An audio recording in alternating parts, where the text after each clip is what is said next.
Bangalore, Karnataka. I, Arushi Seth, and my colleague, Dr. Padamdeo Mishra, are your hosts for the evening and shall accompany you on the journey of the landing event from powered descent start to touchdown. Today, we shall be witnessing the final phase of the critical and most technologically challenging mission operations of Chandrayaan 3, wherein the lander module will be making a safe and soft landing on the surface of the moon. These display screens show the countdown to the power descent start as well as the path that will be followed by the lander module. We are 18 minutes away from the commencement of power descent. India is at the brink of creating history as we all await with bated breath to witness the landing on Moon's south polar region.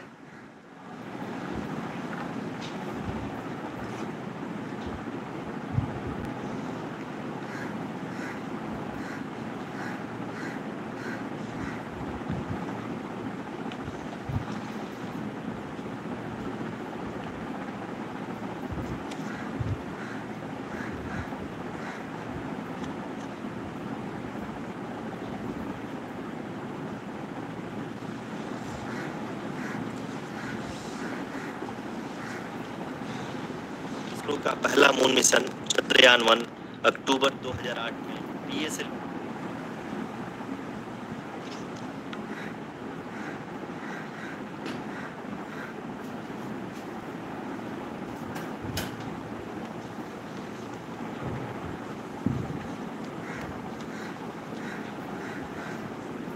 धन्यवाद आरुषि। अगर मैं सही मायने में कहूं तो अंतरिक्ष का कोई भी मिशन हो और चाहे किसी भी देश के द्वारा संचालित किया जा रहा हो, इसरो मिशन की निश्चितता और अनिश्चितता के बीच बहुत ही महीन अंतर होता है, जिससे कि एक मिशन सफल या असफल होता है। लेकिन ना हम थके ना हम हारे। हमने पिछली कमियों को सुधारते हुए आज पूरी तरह से आश्वस्त किया है कि लैंडर मॉड्यूल निश्चित तौर पे चंद्रमा के सतह पर सेफ और सॉफ्ट लैंडिंग करेगा। सभी दर्शकों के जानकारी के लिए अब हम इसरो के अब तक के सभी लूनर मिशंस को संक्षिप्त विवरण प्रस्तुत करेंगे। जी हाँ, इसरो का पहला मून मिशन चंद्रयान 1 अक्टूबर 2008 में पीएसएलवी रॉकेट के द्वारा सफलतापूर्वक प्रक्षेपित किया गया था। चंद्रयान 1 ने चंद्रमा के सतह पर पानी की खोज करके पहले ही इतिहास रच चुका है। यही कारण है कि आजकल विश्व के तमाम अंतरिक्ष वैज्ञानिक और स्पेस एजेंसियां या चंद्रमा के 100 किलोमीटर के सर्कुलर ऑर्बिट में घूमते हुए बहुत ही उत्तम क्वालिटी का डेटा प्रदान कर रहा है। मिशन के प्रारंभ में इसकी आयु 1 साल निर्धारित की गई थी, परंतु LVM-3 द्वारा बहुत ही सटीक इंजेक्शन और मिशन मैनेजमेंट की वजह से चंद्रयान 2 काफ़ी लंबे समय तक कार्यरत रहेगा। अब तक चंद्रयान 2 चंद्रमा के लगभग सभी भागों का चित्र ले चुका है। इसका एक बहुत ही महत्वपूर्ण पेलोड OHRC यानी कि ऑर्बिटर हाई रेजोल्यूशन कैमरा विश्व का सबसे बेहतरीन कैमरा है, जो कि चंद्रमा के सतह का लगातार पिक्चर भेज रहा है। अब मैं आरुषि जी से निवेदन करूंगा कि वो आप लोगों को इसरो के वर्तमान मिशन चंद्रयान 3 के बारे में बताएं। अभी आपने मिश्रा जी के द्वारा सुना इसरो के अब तक के लूनर मिशंस का विवरण। अब चलते हैं towards Chandrayaan 3, the follow-up mission of Chandrayaan 2, which has been designed to accomplish our mission goals. The primary objective of Chandrayaan 3 mission is the demonstration of safe and soft landing on the lunar surface. This demonstration is a critical aspect for ISRO's future interplanetary missions. In addition to this, the mission objectives also include demonstration of roving capability and conduction of in situ scientific experiments on Moon's surface. Carried on the shoulders of India's heaviest rocket LVM-3 on the 14th of July, Chandrayaan 3 was placed in the precise elliptic parking orbit of size 170 by 36,500 kilometers. ISRO, in its mission plan of following the incremental trajectory approach, carried a total of 5 earthbound maneuvers. The fifth apogee raising maneuver, which took place on the 25th of July, placed the spacecraft in an orbit of 250 by 1,27,000 kilometers. At the early hours of 1st August, the translunar injection was carried out, after which the composite module began the final leg of its long journey of nearly 3,84,000 kilometers for its rendezvous with the moon. The TLI was a key step in the mission, enabling the spacecraft to escape Earth's gravitational pull and travel to the moon. An orbit of 288 by 3,69,328 kilometers was achieved at the end of the translunar injection. जी हाँ, translunar injection किसी भी interplanetary mission के लिए बहुत ही आवश्यक परंतु कठिन operation होता है। इस सफल मैन्यूवर के बाद चंद्रयान 3 पृथ्वी से दूर निकलकर चंद्रमा के प्रभाव क्षेत्र में एक हाइपरबोलिक ट्रेजेक्टरी के द्वारा पहुंचाया गया। पुनः 5 अगस्त 2023 को लूनर ऑर्बिट इंसर्शन के द्वारा चंद्रयान 3 को 160 किलोमीटर के पेरिलून और 18,000 किलोमीटर के अपोलून के साथ चंद्रमा के इलिप्टिकल ऑर्बिट में स्थापित कर दिया गया। TLI के तरह LOI भी एक बहुत जटिल ऑपरेशन होता है। इसमें हमें यह ध्यान देना आवश्यक होता है कि उपग्रह के वेगमान को एक निश्चित बिंदु से घटाया जा सके, अन्यथा उपग्रह चंद्रमा के प्रभाव क्षेत्र से बाहर निकल जाएगा।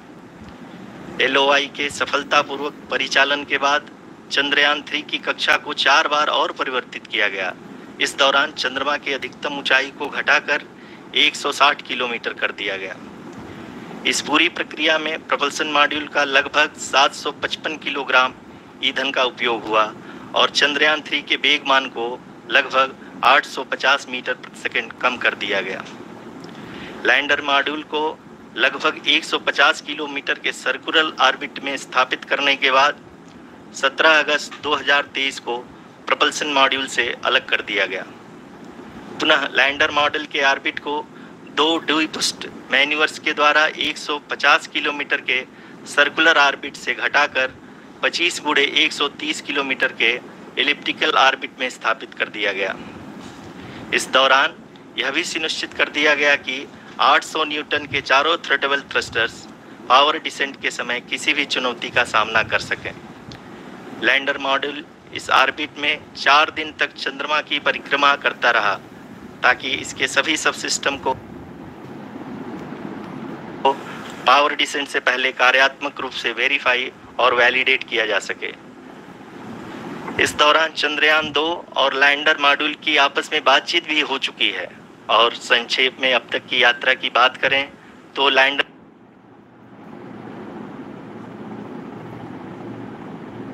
मॉड्यूल अब तक 21 बार पृथ्वी के और लगभग 120 बार चंद्रमा का चक्कर लगा चुका है और इस पूरी यात्रा में लगभग 55 लाख किलोमीटर की यात्रा भी पूरी कर चुका है। अब तक के इस पूरे अभियान में यह भी सुनिश्चित किया गया कि सारे ऑर्बिट मैन्यूवर्स इस प्रकार किए जाएं कि लैंडिंग साइट पावर डिसेंट की शुरुआत से ही लैंडर के ऑर्बिटल प्लेन में बना रहे।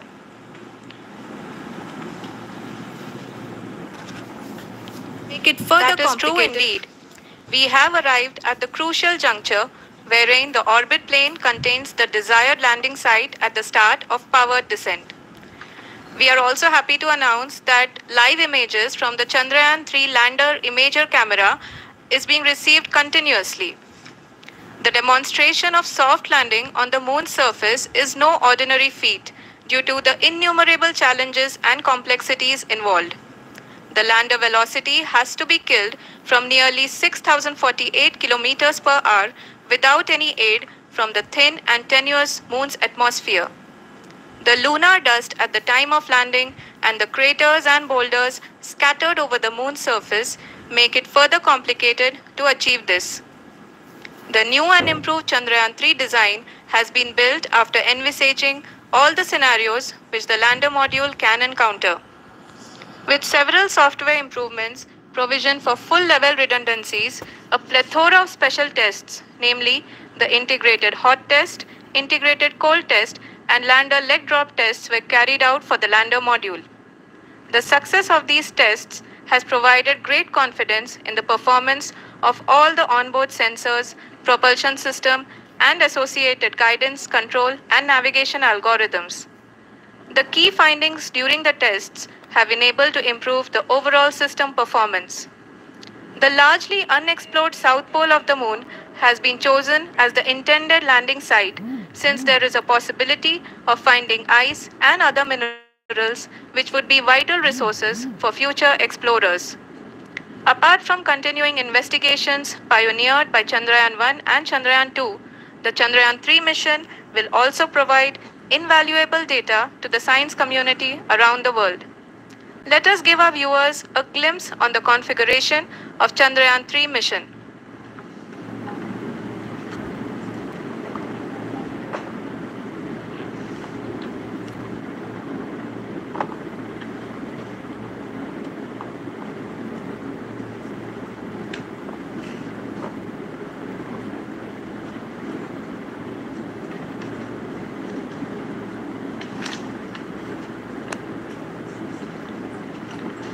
चंद्रयान 3 का मिशन प्लान लगभग चंद्रयान 2 के तरह ही बनाया गया है। यहाँ यह भी सुनिश्चित किया गया है कि चंद्रयान 3 को रॉकेट से अलग होने से लेकर के चंद्रमा के निकटतम कक्षा में स्थापित होने तक सारी गतिविधियाँ चंद्रयान 2 के तरह ही हों। और अब हम यह कह सकते हैं कि यह प्लान पूरी तरह से 100% सफल रहा। हालांकि लैंडर मॉड्यूल के सेंसर्स और प्रोपल्शन सिस्टम को इस तरह से मजबूत किया गया है कि लैंडर पावर डिसेंट के समय किसी भी आपदा से बाहर आकर के मिशन के मुख्य उद्देश्य को पूरा कर सके। इस क्रम में लैंडर के मुख्य सेंसर्स कारा, लासा, LHBC, LDV और LHDAC का कार्यात्मक परीक्षण भी किया जा चुका है। LDV जो कि पूर्णतः स्वदेशी तकनीकी से बनाया गया एक नया सेंसर है, इसका मुख्य कार्य लैंडर के वेलोसिटी को तीनों अक्षों में कंप्यूट करना है। पावर डिसेंट के दौरान लैंडर के सटीक पोजीशन और वेलोसिटी का ज्ञान होना बहुत ही आवश्यक है। लिराव यानी laser inertial referencing and accelerometer package इस कार्य को पावर डिसेंट के दौरान बखूबी निभाएगा। ट्रैजेक्टरी जनरेशन जो कि चंद्रयान 3 मिशन के लिए बहुत ही अहम है, क्योंकि हर ऑर्बिट मैन्यूवर के बाद यह सुनिश्चित किया जाता है कि लैंडर की मिशन ऑब्जेक्टिव को ना बदले। इस क्रम में मैं यह भी आपको बता दूं कि ऑर्बिट डिटर्मिनेशन जो कि उपग्रह के पोजीशन और वेलोसिटी को बहुत ही एक्यूरेटली बताता है, एक बहुत ही कठिन और जटिल कंप्यूटेशन और एस्टिमेशन होता है। यहाँ यह भी जानना महत्वपूर्ण है कि चंद्रयान 2 का OHRC पेलोड अब तक काफ़ी ऊंचे स्तर का डैम प्रदान किया है, जिसके फलस्वरूप लैंडिंग साइट की सीमा को बढ़ाकर 4 × 2.4 किलोमीटर कर दिया गया है, जो कि पावर डिसेंट के दौरान सॉफ्ट लैंडिंग कराने में काफ़ी सहायक सिद्ध होगा। Apart from the sensors, Chandrayaan 3 is equipped with a suite of sophisticated payload instruments. While Chandrayaan 1 and Chandrayaan 2 orbiter have provided abundant remote sensing data of Moon, equally important are the on-site localized measurements that provide ground truths. Lander and rover have payloads which are completely new and will perform in situ analysis of lunar surface. The two spectroscopes on rover, APXS and LIBS, will actively measure the surface elemental abundances at the landing location and surrounding area. The lander carries a seismometer ILSA that can sense impact events and lunar quakes. The thermal probe CHAST will measure the temperature profile and thermal conductivity of Moon's regolith. The Rambha payload will carry out lunar ionosphere studies, while the laser retroreflector array shall be a passive location indicator for future spacecraft equipped with laser altimeter. The propulsion module has not been left behind, and an experimental shape payload has been added to it as a value addition. It will help in understanding the nature and characteristics of water-rich planets and will also aid in the future study of potentially habitable exoplanets. We are minutes away from the start of powered descent. The entire powered descent shall be carried out by the onboard autonomous landing sequencer or ALS, which is a series of instructions preloaded to the lander module. These instructions include the commands to be executed, data to be collected and analyzed, and decisions to be made and executed autonomously throughout the powered descent.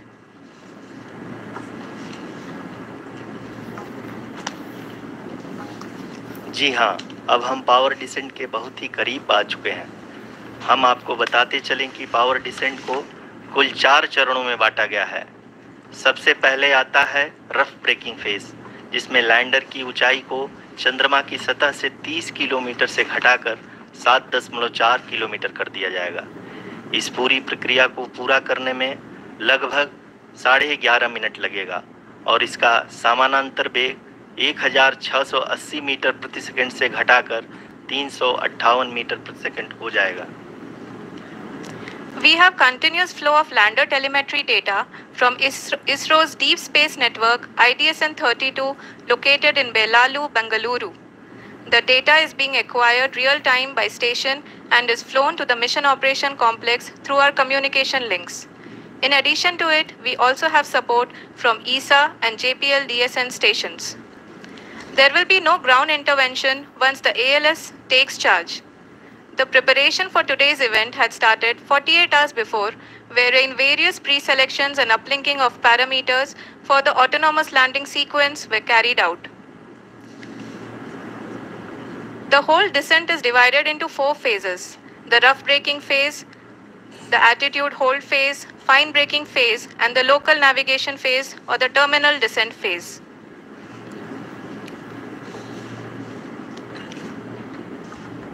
जी हाँ, altitude hold phase, जो कि power descent का दूसरा चरण है, एक बहुत ही महत्वपूर्ण फेज है।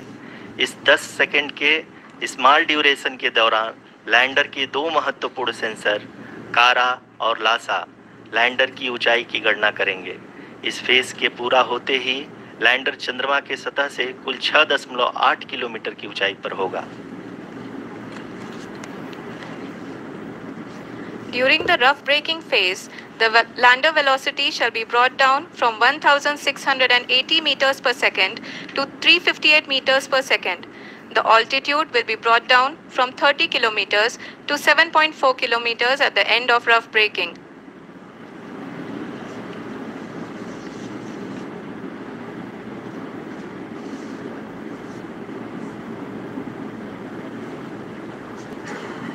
Currently,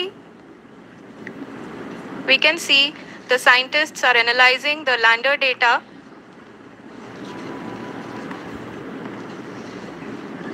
जी हाँ, हम ये देख सकते हैं कि मिशन ऑपरेशन कॉम्प्लेक्स रूप में बैठे सभी वैज्ञानिक ये जो भी डेटा देख रहे हैं वो डीप स्पेस नेटवर्क IDSN 32 के द्वारा प्रोवाइड किया जा रहा है।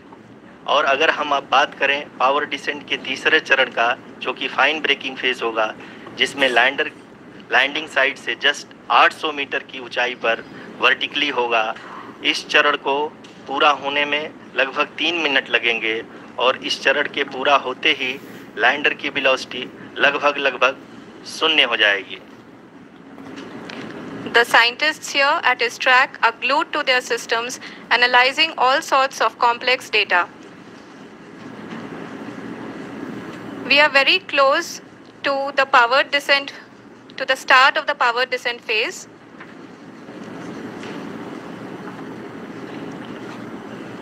जी हाँ, अगर हम अब बात करें पावर डिसेंट के चौथे और अंतिम चरण का, जो कि लोकल नेविगेशन फेज या टर्मिनल डिसेंट फेज भी कहा जाता है, इस दौरान लैंडर के 2 इंजन बंद कर दिए जाएंगे और लैंडर के सेंसरों द्वारा इसके हाइट और वेलोसिटी की गणना इनर्शियल नेविगेशन को भेज दिया जाएगा।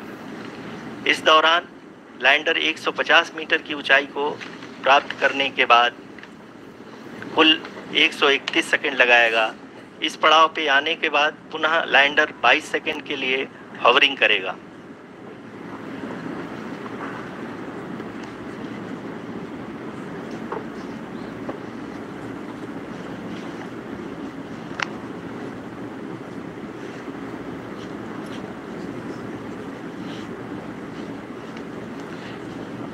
आप इस समय अपने स्क्रीन पे मिशन ऑपरेशन कॉम्प्लेक्स में बैठे सभी मान्यगणों को देख सकते हैं, जो कि बहुत ही उत्सुकता के साथ टेलीमेट्री डेटा को देख रहे हैं। अभी हम लोग पावर डिसेंट शुरू होने से जस्ट कुछ ही पल दूर हैं।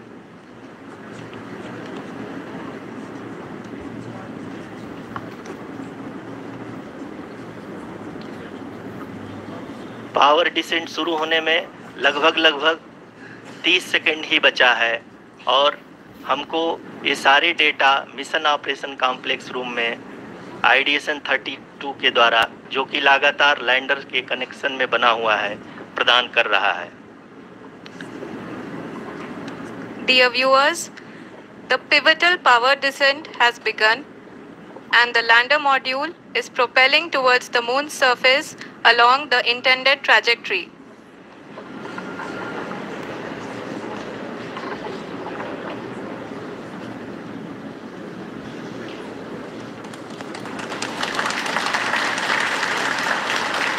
जी हाँ, अब हम देख सकते हैं रफ ब्रेकिंग फेज की शुरुआत हो चुकी है।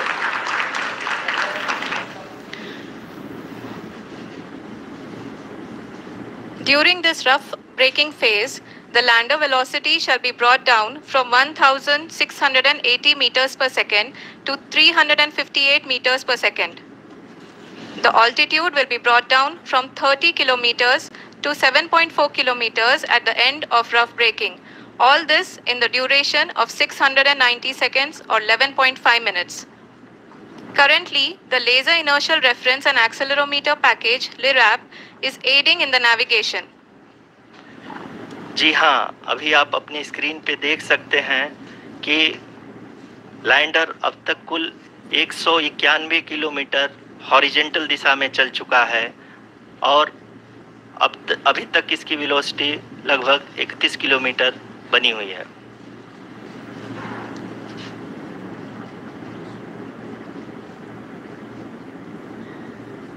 The lander module has traveled a distance of approximately 228 kilometers. The complete downrange that will be traveled during this phase shall be nearly 713.5 kilometers.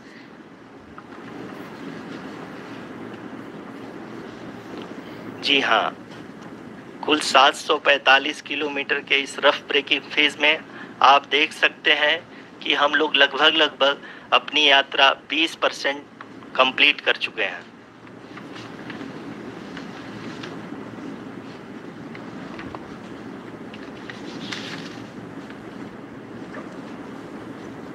Power descent की यह शुरुआत हम कह सकते हैं कि बहुत ही सटीक और सधी हुई है, जिसमें लैंडर अपने वेगमान को अनुमानित तरीके से घटा रहा है।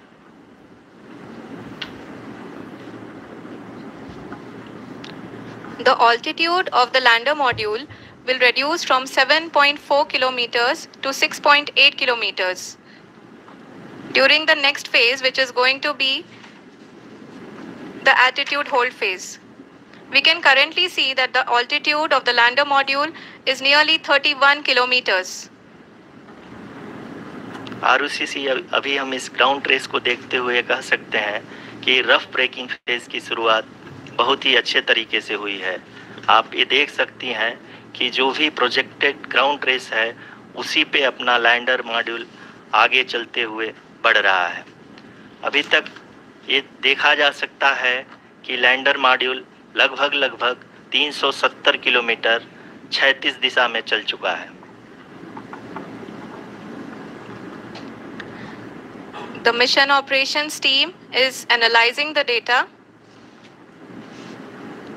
We can all see the seriousness and the concentration with which each and every parameter of the lander module is being analyzed. The performance so far seems to be nominal. जी आरुषि, चूंकि ALS activate किया जा चुका है इसलिए ground से कोई commanding नहीं की जा रही है। इस दौरान आपके स्क्रीन पे सारे डेटा इसरो के डीप स्पेस नेटवर्क से रियल टाइम में आ रहे हैं। इस मिशन में सेकेंड और थर्ड ऑर्डर गाइडेंस पॉलिनोमियल का प्रयोग हुआ है, जो कि इनर्शियल थ्रस्ट और एंगल के हमेशा सुनिश्चित करेगा। During the entire descent, there is no ground intervention as the ALS has taken charge. The preparation for today's event had started nearly 48 hours before, wherein various pre-selections and uplinking of parameters were done. We can see that the vertical velocity of the lander module has been brought down. It is continuously coming down. And the ALS had already been initiated 1 hour before the scheduled time of the power descent start. Following this, the throttleable engine electronics module, the TECM, was switched on and lander was oriented to the favorable attitude. जी हाँ, आप अपने screen पे देख सकते हैं कि lander module जिसकी शुरुआत में वेलोसिटी 1680 मीटर पर सेकंड थी, लगभग 1150 मीटर पर सेकंड हो चुकी है, जो कि एक बहुत ही मैजेस्टिक शुरुआत कही जा सकती है इस रफ ब्रेकिंग फेज के लिए।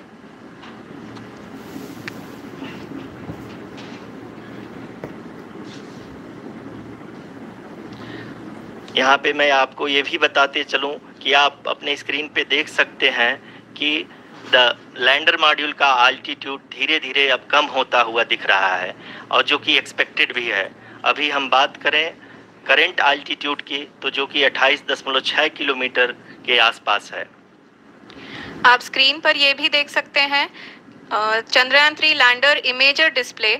The lander imager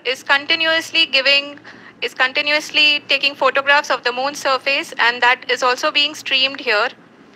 Currently, the horizontal velocity has been brought down and the distance traveled is 574 kilometers. The current altitude is 27 kilometers as can be seen on the screen. जी हाँ, करीब करीब अपने आधे सफ़र को पूरा करते हुए इस रफ ब्रेकिंग फेज में लैंडर बहुत ही आगे की तरफ बढ़ते हुए अपनी ऊंचाई को घटा रहा है। अगर अब बात करें तो लैंडर की ऊंचाई चंद्रमा के सतह से लगभग 27 किलोमीटर से नीचे हो चुकी है, करीब 26.7 किलोमीटर के आसपास है। The next phase after the rough braking phase is the attitude hold phase, which will be for a duration of nearly 10 seconds. The lander will be oriented such that both the altimeters will be looking exactly towards the moon's surface. At the end of this attitude hold phase, height measurement update to navigation system will be given from the laser and car band altimeters. Currently, we are in the middle of the rough braking phase. जी हाँ, अगर हम ध्यान से देखें तो लगभग 8 minute की यात्रा के बाद लैंडर अपनी हॉरिजेंटल वेलोसिटी को लगातार कम करते हुए अपनी ऊंचाई, अभी की ऊंचाई के समय 24 किलोमीटर की ऊंचाई प्राप्त कर चुका है।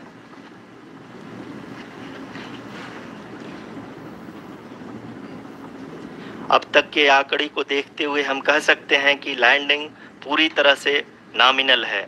यहाँ पर हम देख सकते हैं कि हॉरिजेंटल वेलोसिटी लगातार कम होती हुई दिख रही है।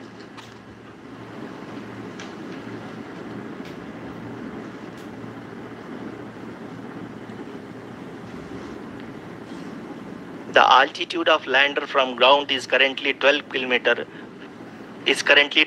kilometer, which is again going to be coming down, and that is expected. For the viewers who have joined now, we are in the power descent phase, and we are in the rough braking phase, which is the first phase of the power descent. We have currently traveled a downrange of 697 kilometers, and the downrange that has to be traveled during this phase is 713.5 kilometers. जी हाँ, अभी आप देख सकते हैं कि lander की horizontal velocity लगभग 720 metre प्रति सेकंड हो गई है। लगभग हम ये कह सकते हैं कि 900 मीटर प्रति सेकंड वेलोसिटी को कम किया जा चुका है।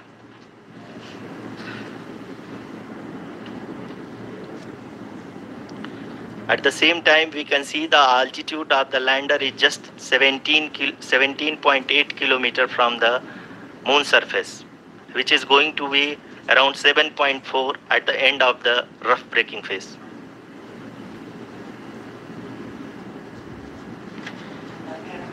इस फेज के बाद हम जाएंगे towards the attitude hold phase, where we will be expecting sensor update from the laser and car band altimeters.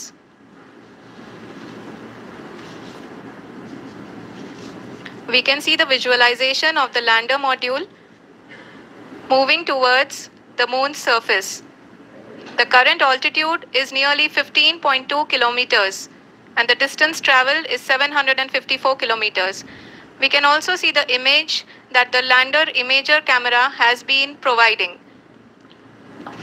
जी हाँ, इस रफ ब्रेकिंग फेज के दौरान 800 न्यूटन के चारों थ्रोटल इंजन अपने कार्य को पूरी तरह से अंजाम दे रहे हैं और लैंडर के हॉरिजॉन्टल वेलोसिटी को लगातार कम कर रहे हैं। अब तक लैंडर लगभग अपने 75 से 80% की यात्रा को पूरा कर चुका है।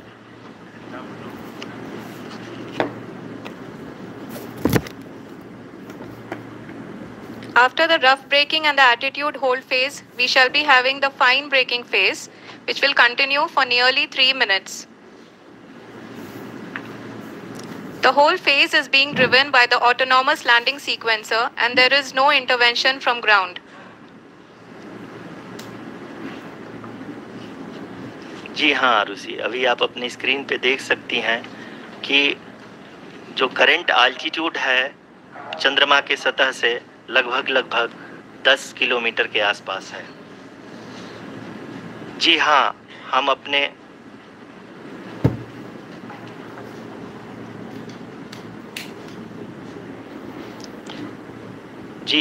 हमारे प्रधानमंत्री जी श्री नरेंद्र मोदी जी हम सभी का उत्साहवर्धन करने के लिए दक्षिणी अफ्रीका के जोहानसबर्ग से जुड़ गए हैं।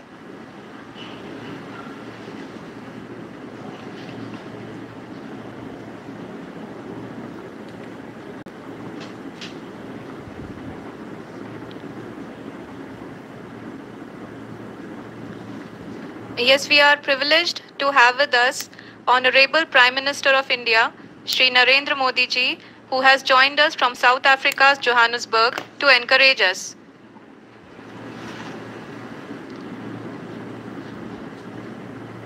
जी हाँ, आप ये देख सकते हैं एटीट्यूड होल्ड फेज भी बहुत ही आसानी से लैंडर फेज ने पार कर लिया है और अब फाइन ब्रेकिंग की शुरुआत हो चुकी है। अभी हम ये देख सकते हैं कि लैंडर की ऊंचाई लगभग 5.6 किलोमीटर है, जो कि इस फेज के उपरांत लगभग 800 मीटर हो जाएगी।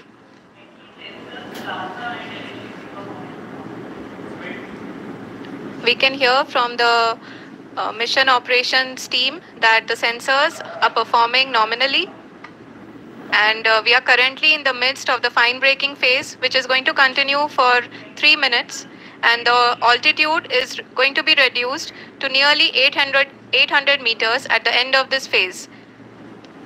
जी हाँ, जैसा कि आरुषि जी ने बताया कि लगभग 3 मिनट के उपरांत लैंडर की हाइट लगभग 800 मीटर वर्टिकली होगी और यहाँ पे लैंडर की horizontal velocity, vertical velocity, even down range भी लगभग शून्य होगा। We can see the visual of the lander module and we can see that the down range traveled is nearly 831 kilometers.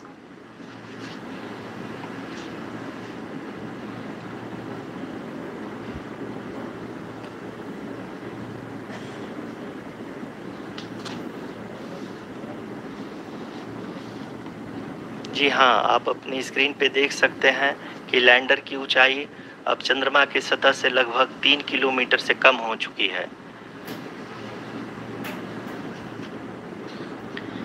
We are very close to the moon's surface, nearly 2.6 kilometers as we can see.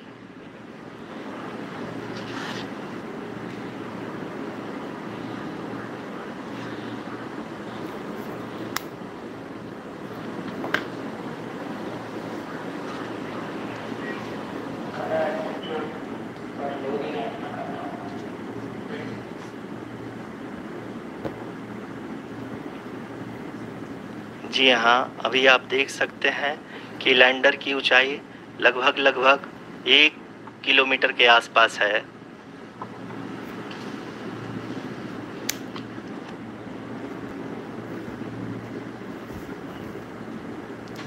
We are nearing the final phase of the power descent,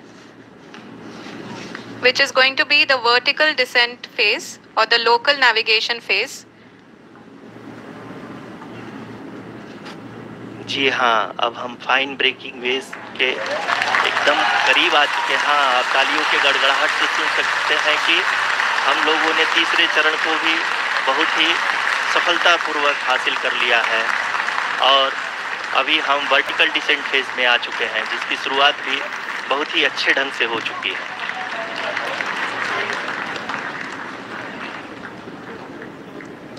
Lot of applause indicates that till now the performance has been nominal. We are in the vertical descent phase 1. The altitude is being brought down from 800 meters and we are nearing and approaching the lunar surface. जी, आप अपने screen पे देख सकते हैं कि lander का height लगातार कम होता जा रहा है। इस समय हम लैंडिंग साइट के जस्ट ऊपर हैं और इस समय इसकी ऊंचाई लगभग 600 मीटर के आसपास है। इस फेज के दौरान लगभग 150 मीटर के ऊंचाई पे पहुंचने के बाद लैंडर अगेन लगभग 20 से 22 सेकंड के लिए हॉवरिंग करेगा। We are above the landing site. The horizontal as well as the vertical velocity is now being constantly reduced. And the lander module has begun its descent towards the landing site.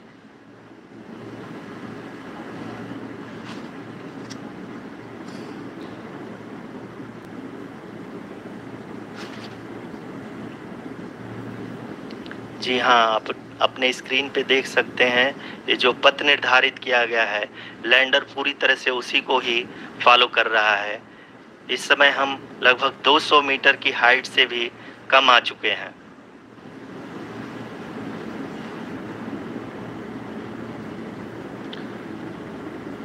अब हम ये देख सकते हैं कि हम लगभग 150 metre की ऊंचाई पे हैं चंद्रमा के सतह से।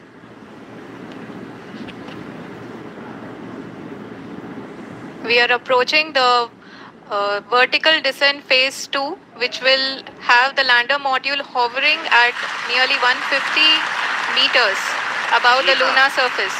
जी हाँ, आप इस तालियों के गड़गड़ाहट को सुन सकते हैं, जो कि सेकेंड हाइब्रिड फेज के कंप्लीट होने के बाद इन सारे वैज्ञानिकों के द्वारा की जा रही है।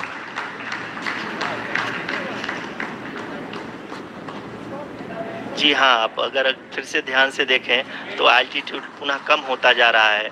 अभी हम लोग लगभग 135 मीटर की ऊंचाई पे हैं।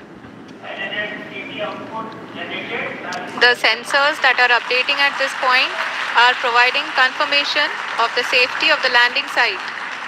As expected, the retargeting is going on and this is a very good signature for the lander. अभी आप ये देख सकते हैं कि लैंडर की ऊंचाई लगभग 65 मीटर के आसपास बची हुई है।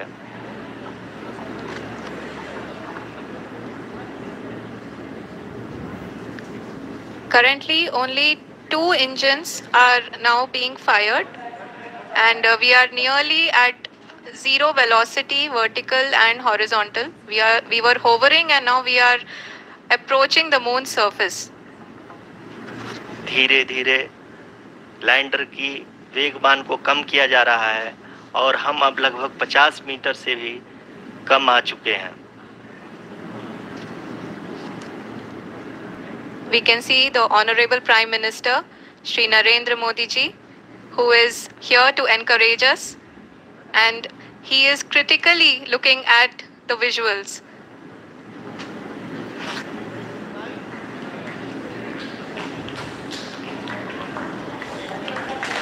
जी हाँ, आप अपने स्क्रीन पे देख सकते हैं कि हम lander module People are applauding Let us all wait to hear from the Secretary Department of Space and Chairman ISRO, Shri S. Somnath. Lander module पूरी तरह से सेफली और सॉफ्टली चंद्रमा के सतह पे लैंड हो चुका है। ये हम लोगों के लिए बहुत ही गर्व की बात है। हिंदी में एक कहावत है कि चंदा मामा दूर के, लेकिन अब हम ये कह सकते हैं कि चंदा मामा अपने घर के। बहुत ही उम्दा।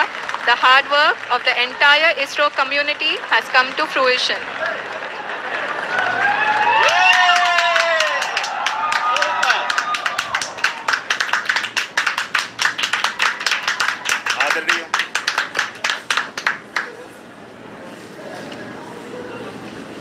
आदरणीय प्रधानमंत्री जी, नमस्कार।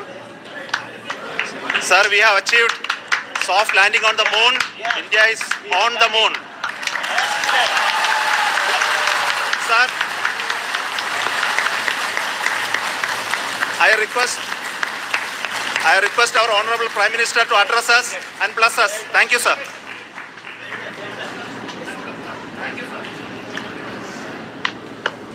मेरे प्यारे परिवारजनों, जब हम अपनी आंखों के सामने ऐसा इतिहास बनते हुए देखते हैं तो जीवन धन्य हो जाता है। ऐसी ऐतिहासिक घटनाएं राष्ट्र जीवन की चिरंजीव चेतना बन जाती है। ये पल अविस्मरणीय है। ये क्षण अभूतपूर्व है। ये क्षण विकसित भारत के शंखनाद का है। ये क्षण नए भारत के जयघोष का है। ये क्षण मुश्किलों के महासागर को पार करने का है। ये क्षण जीत के चंद्र पथ पर चलने का है।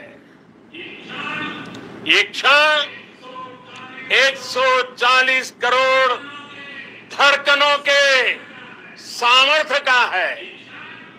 ये क्षण भारत में नई ऊर्जा, नया विश्वास, नई चेतना का है। ये क्षण भारत के उदयमान भाग्य के आह्वान का है।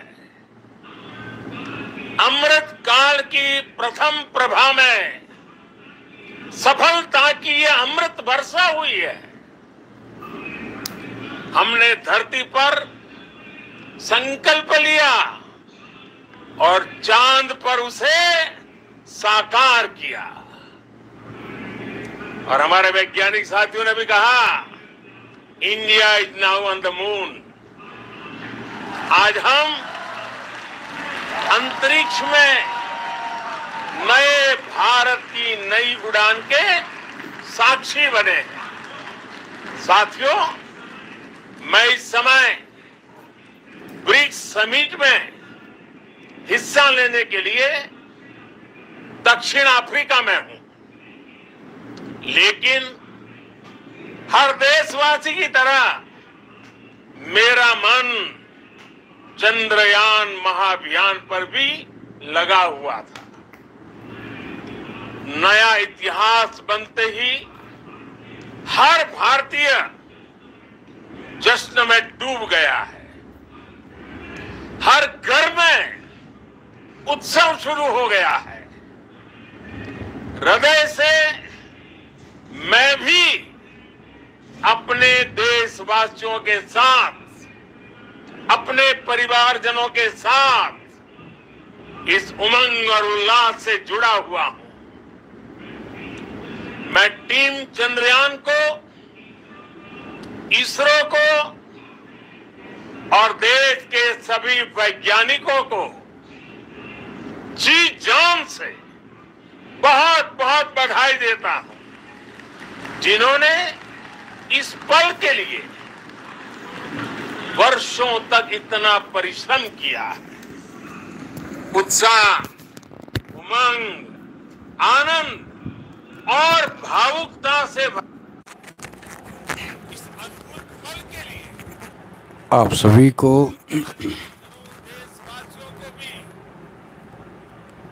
सभी को चंद्रयान 3 के सफल सॉफ्ट लैंडिंग के लिए शुभकामनाएं। हमारे वैज्ञानिकों के परिश्रम और आज भारत भी चांद पर पहुंच गया है। आप सभी को इसके लिए शुभकामनाएं। Thank you.